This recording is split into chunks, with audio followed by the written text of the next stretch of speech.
Well, good afternoon, everyone. We're back in the region at a time of both real promise, but also peril for Syria and for its neighbors. And the focus of our work here is to coordinate efforts across the region to support the Syrian people as they transition away from Assad's brutal dictatorship. I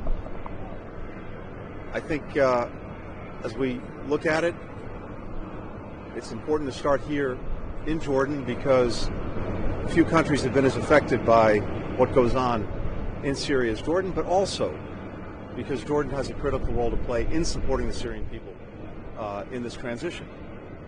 And what we're focused on is not choosing a path for Syria, but making sure the Syrian people have the opportunity to choose their path forward. I think to succeed and to emerge from the past dominated by Assad, any transitional government has to adhere to certain basic principles. It should be inclusive, non-sectarian. It's got to uphold and protect the rights of all Syrians, including minorities, including women. It has to make sure that it's preserving institutions of the state, delivering services. We have to make sure that any interim government also makes sure that Syria is not used as a base for terrorism, extremism, and pose a threat to its neighbors, or ally with groups like ISIS. It needs to also ensure that any chemical weapons are secured and destroyed. These are some of the principles that are really critical to success, critical to laying a foundation for the Syrian people to have a government that can meet its needs and fulfill its aspirations. Also critical to unlocking international recognition, international support that Syria very much needs after decades of dictatorship, conflict, corruption, isolation. I've had many calls over the last days with partners in the region, and everyone's agreed on the need to have a unified approach to advance many of our shared interests. And so here on the ground in the region, we're working to build up and build out that unified approach. That was the basis of my conversation with King Abdullah and Foreign Minister Safadi today here in Jordan. I'll continue those conversations with President Erdogan and Foreign Minister Fidan in Turkey as we head there going forward. We're also going to be very focused on preventing any actor inside or outside the country from putting their narrow self-interests ahead of the interests of the Syrian people, especially in this delicate moment. And that includes, of course, ISIS, which no doubt will seek to regroup. And I think as we've demonstrated, the United States is determined to prevent that from happening. We also want to make sure that we're doing everything possible to support those people, those organizations that are working to find the thousands of disappeared people, children, women and men, during the Assad regime. That includes, of course, the American journalist Austin Tice. We're determined to find him and bring him home to his family and loved ones.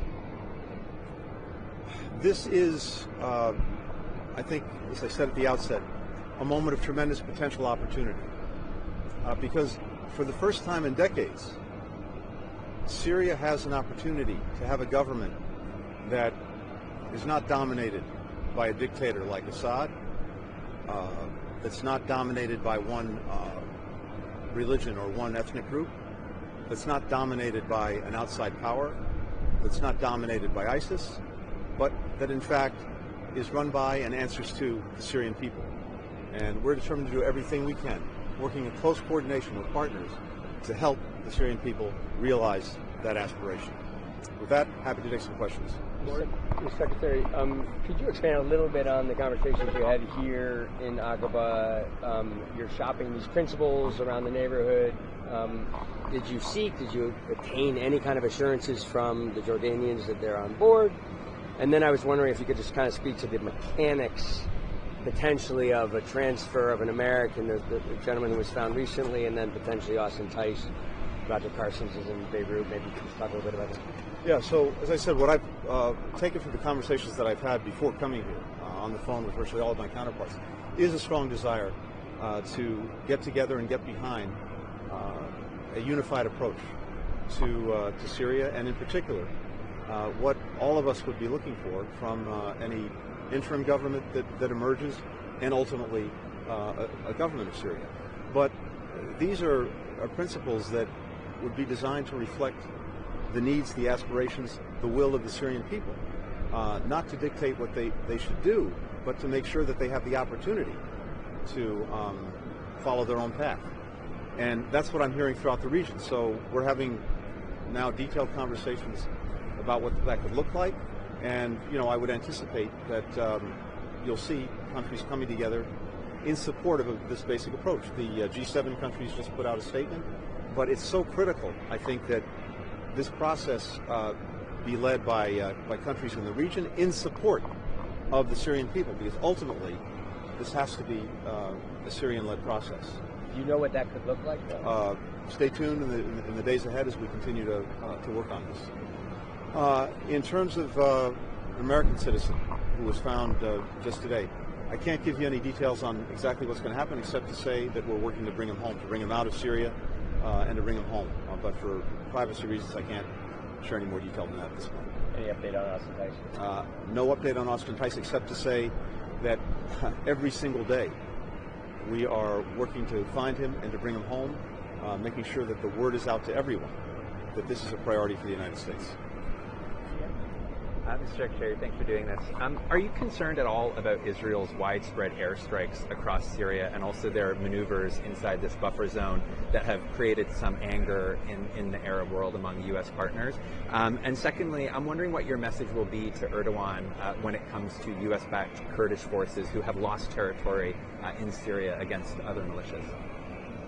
Well, first, when it comes to the buffer zone that came from the 1974 ceasefire agreement, what Israel has said is that the Syrian forces that were on one side of that buffer zone abandoned the area, and Israel was concerned that that vacuum could be filled by terrorists, by extremists, and so it moved forces into the buffer zone.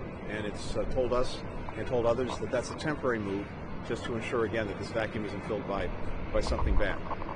When it comes to actions that Israel has taken, the stated purpose of those actions from the Israelis is to try to make sure that equipment that's been abandoned, military equipment that's been abandoned by the Syrian army, doesn't fall into the wrong hands, terrorists, extremists, etc. But we'll be talking, and we're already talking to Israel, we're all talking to others about the way ahead.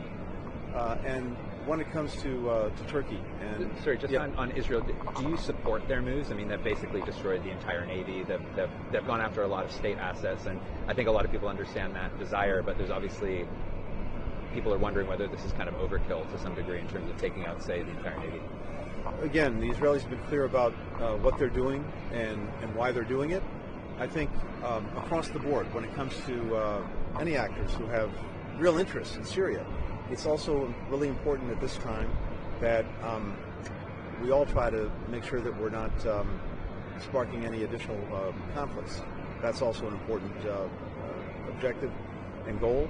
And when it comes to what's happening in the Northeast, look, Turkey has real and clear interest, particularly when it comes to the PKK and terrorism, which is an enduring threat to Turkey. At the same time, again, we want to avoid sparking any kinds of additional conflicts inside of Syria at a time when we want to see this transition to an interim government and to a better way forward for Syria. And part of that also has to be ensuring that ISIS doesn't rear its ugly head again. And critical to making sure that doesn't happen is the so-called SDF, the Syrian Democratic Forces, that we've been supporting. They've been critical in making sure that ISIS is kept at bay. Critical also to guarding the detention facilities where thousands of foreign terrorist fighters have been detained for years, keeping them off of the battlefield, keeping them away from rejoining ISIS. That's a critical mission, and it's one that we have to see be pursued going forward. And will that be the message to Erdogan? Well, it's certainly one of the things that we'll be discussing, but again, all of these conversations are looking to bring all the countries in the region together as well as beyond the region, and a unified approach to supporting the Syrian people as they emerge from this dictatorship. Thanks. Thanks, everyone. Thank you.